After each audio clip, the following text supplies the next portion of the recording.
This is part 3 of our lecture on oceans. In this part of the lecture, we're going to cover thermohaline circulation, so riding the conveyor belt of the ocean. What does that even mean? We ended our last one with how do nutrients trapped in the deep layer get into the surface layer, so thinking about how we can keep our nutrients cycling within the ocean. So the way that that's going to happen is through a few different processes. One's called thermohaline circulation, and another's called upwelling. And both of these involve the movement of large ocean currents to bring nutrients from the deep up into the surface. So on our coasts, we get upwelling here in the spring when the wind changes directions. So as the seasons change and the amount of direct sunlight that each area on the planet is getting changes, that's going to change our wind currents and our ocean currents. So in the spring here in California, our wind is going to shift directions and it's going to blow from the southeast to the northwest, which is the opposite of normal. So our surface waters on the ocean are going to be pulled off the coast and kind of move over toward Hawaii. And if you're moving water off the surface, then other water from the bottom, from the lower layers, is going to rush up to take its place.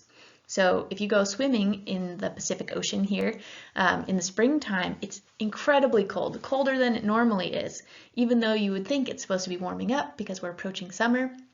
But what you're getting is all those deep, cold layers moving up to replace those waters that are getting blown off of the coast.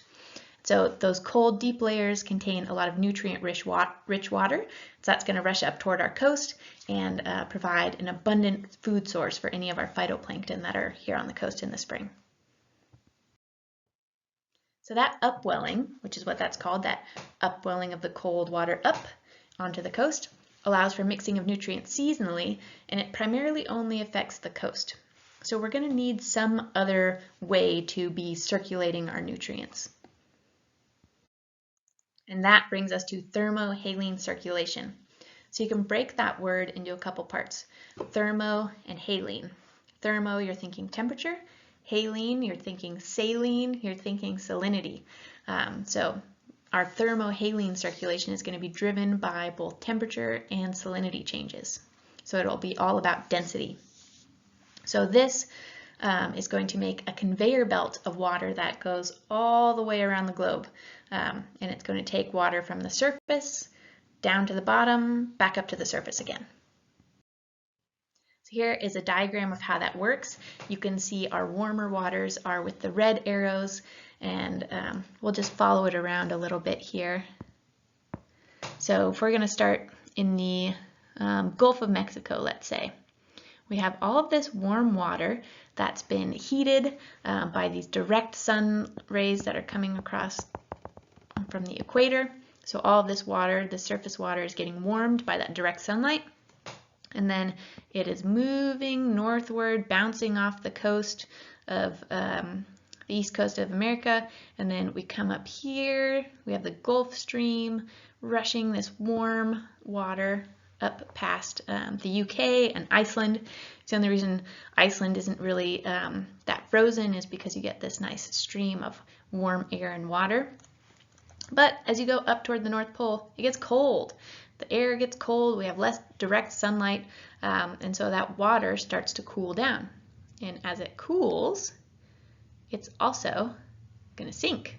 So we have a few different processes that are happening there. But anytime you have water kind of sinking, that is going to be pulling the other water on the surface, and then that sinking water is pushing the water in front of it. So it's this constant movement of water because there's always something moving, and that creates a space for something to move into and also pushes something else away. So let's look a little bit more at that.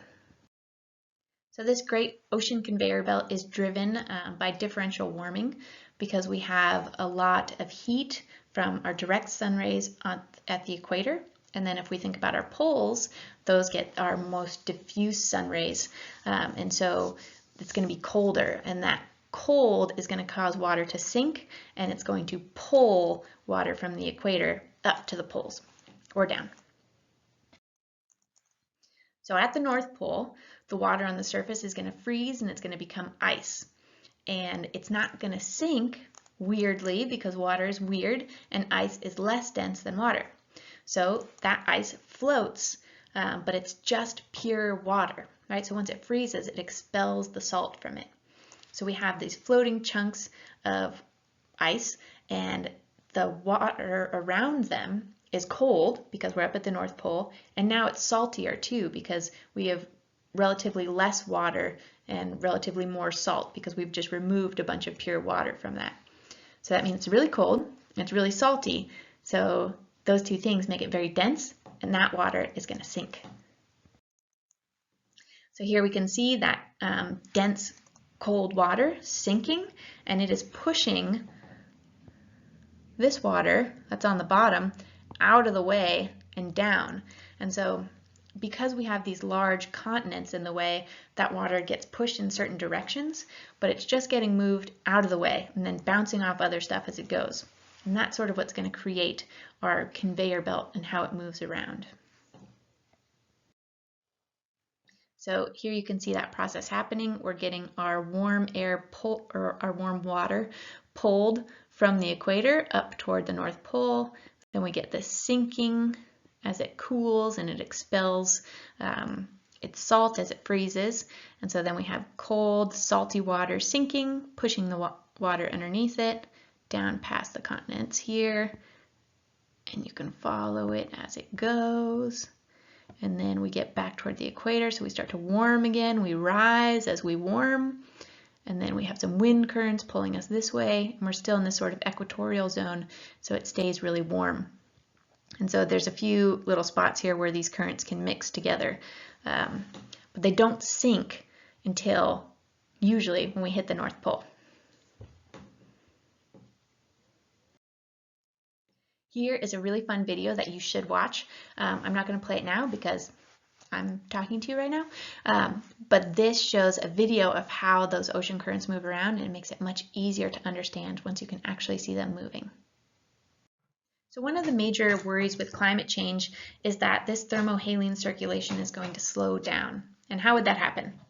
So up in the North Pole, if our sea ice, instead of freezing, so our water is not freezing into sea ice, but instead we get this trend of our sea ice melting, that's all fresh water, right? Because it expelled its salt.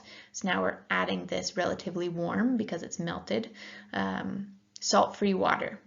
And then also we're expecting to get more precipitation falling in the North Pole, and so that precipitation would be fresh water, whether it be rain or snow, and that is adding this low density fresh water to the Arctic.